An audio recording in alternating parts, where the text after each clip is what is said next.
morning the Decker sisters disappeared, the sun rose softly over Washington, a day far too gentle for the horror that would follow.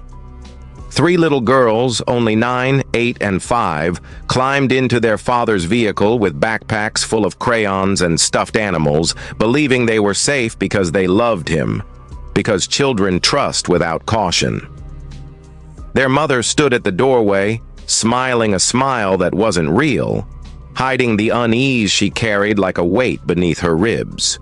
The court said he was stable. The judge said shared custody was fair. The paperwork said the girls should spend time with both parents. No one, not the lawyers, not the authorities, not even the people living next door, imagined that those small waving hands would never return home. When evening came and their bedroom lights stayed dark, panic rippled through the air like electricity. Calls went straight to voicemail. Messages sat unread. Police traced their father's phone to a remote logging road where his truck stood abandoned, silent, like it had something to confess. Inside were zip ties, rope, and a child's sweater half buried in dirt. And though no one spoke it aloud at first, every investigator felt the truth like ice in their veins. Search teams swarmed the forest with drones, dogs, maps spread across hoods of patrol cars.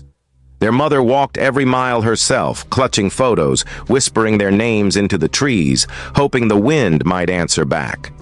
But the woods gave nothing. Only silence. A silence louder than screaming. Days passed before a search team found what no one wanted to find.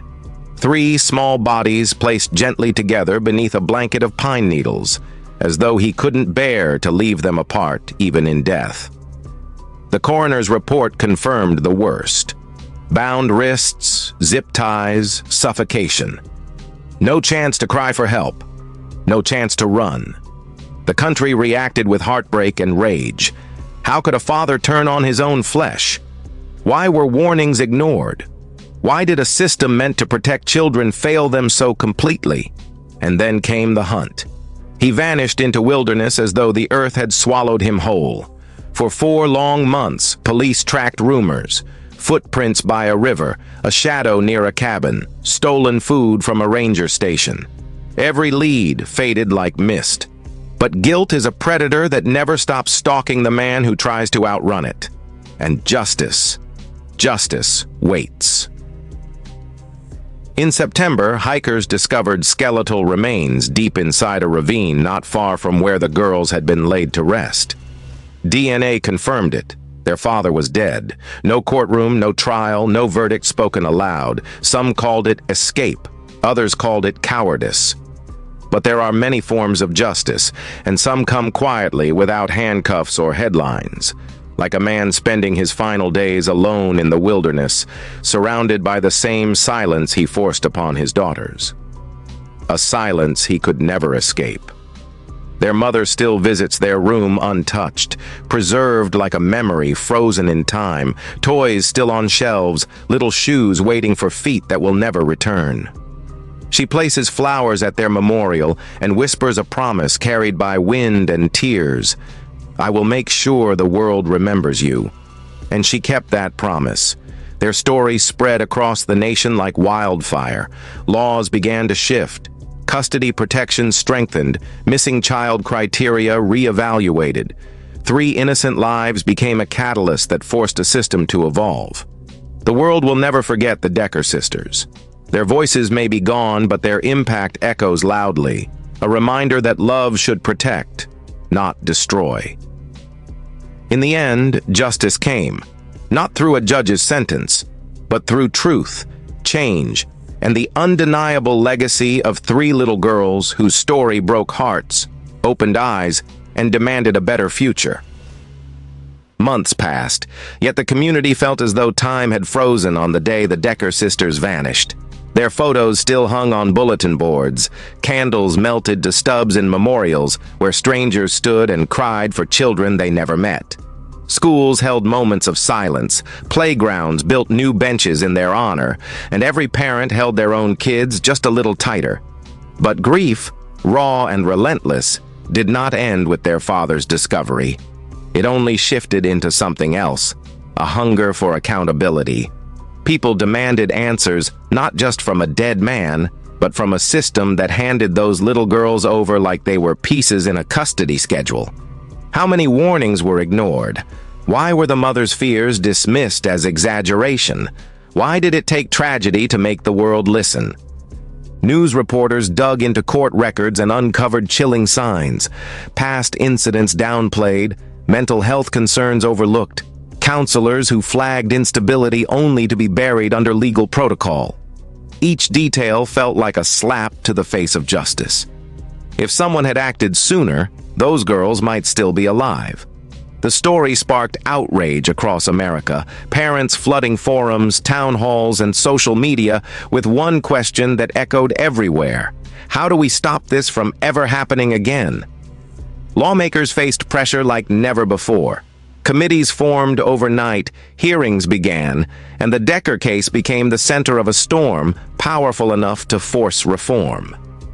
New proposals emerged. Stricter evaluations for custody with troubled parents, real-time response protocols for missing children, mandatory psychological review when red flags appear. The country was changing because 3 little girls lost everything. Their tragedy became a blueprint for protection, their silence turning into the loudest voice in the room. Meanwhile, their mother became the symbol of resilience. She attended hearings not as a broken woman, but as a warrior carved from grief. When she spoke, rooms went silent. Her words trembled but never fell apart. She told the story of 3 daughters with bright eyes and soft laughter, daughters who loved art and music and bedtime stories, daughters who deserved to grow up. People listened, the way they should have listened before. She vowed that if the world couldn't save her children, it would save others. And that vow became the fuel behind every reform signed into law. Documentaries followed, interviews aired, and soon the Decker sisters were not just victims, they were a movement. Their names spread beyond Washington, past borders, past politics, past legal jargon. The Decker sisters' law, proposed then passed, required immediate review when children are placed with parents flagged for instability, and mandated emergency alerts even without proof of abduction. It was change carved out of pain, but change that mattered, change that saved lives. And while the world moved forward, their memory remained untouched. Their laughter frozen in photographs, their artwork preserved like relics. The mother kept every drawing, every crayon marking, every note that said, "I love you, Mommy." She carried her daughters into every courtroom, every press conference, every moment where the law hesitated, and she demanded it move. Justice was more than the father's ending. Justice was the transformation that rose from ashes he left behind. The Decker sisters became more than a tragedy. They became the reason thousands of children would never share their fate. Their story, painful yet powerful, proved that even in death, they could protect lives. And that is why their legacy stands, unbroken, unforgotten, because the world changed, and they were the reason why. Years later, the world still spoke the Decker sisters' names like a warning and a prayer. Schools held seminars on child safety, using their story as the opening chapter. Courtrooms quoted their case when deciding where a child would sleep. And every custody judge carried the weight of 3 small lives that were once overlooked. The mother, though aged by grief, found strength in purpose.